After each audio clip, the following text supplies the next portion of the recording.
bien, je pense que ça a été plutôt une chance pour moi et j'ai souvent d'ailleurs été reconnue, soutenue en tant que femme entrepreneur, où ça m'a ouvert des portes.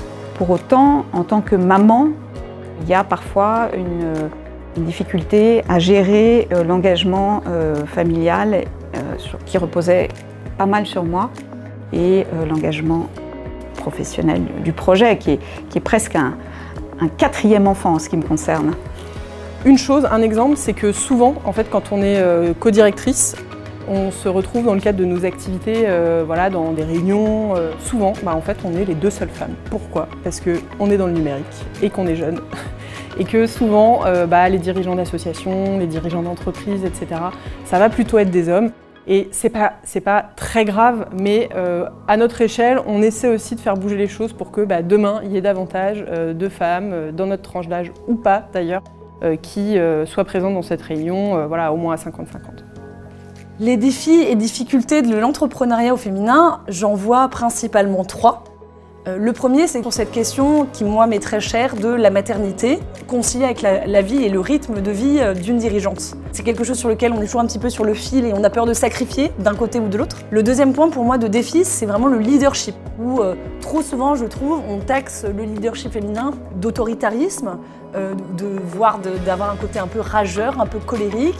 Comment le leadership au féminin peut vraiment trouver sa place et être bien reçu, bien perçu. Et le troisième point, c'est finalement comment cet entrepreneuriat au féminin n'est plus à part. Quand est-ce qu'on arrêtera de parler d'entrepreneuriat au féminin? Parce que rien que le fait d'en parler, ça montre bien qu'il y a un décalage, une forme de décalage, ou un réflexe de se mettre à part. Alors est-ce que c'est les femmes qui se mettent à part, ou est-ce que c'est la société qui les met à part dans une case, dans une forme d'entrepreneuriat? En tout cas, cette formule elle-même, elle m'interroge. J'espère qu'un jour, on n'en parlera même plus finalement.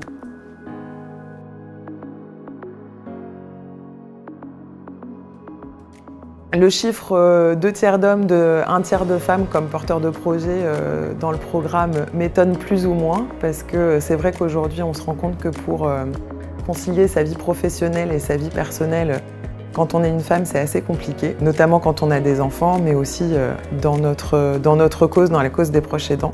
On se rend compte que les femmes sont les premières à éviter de monter en grade pour pouvoir s'occuper de leur famille et de leurs proches fragilisés. Donc malheureusement, ce n'est pas vraiment surprenant.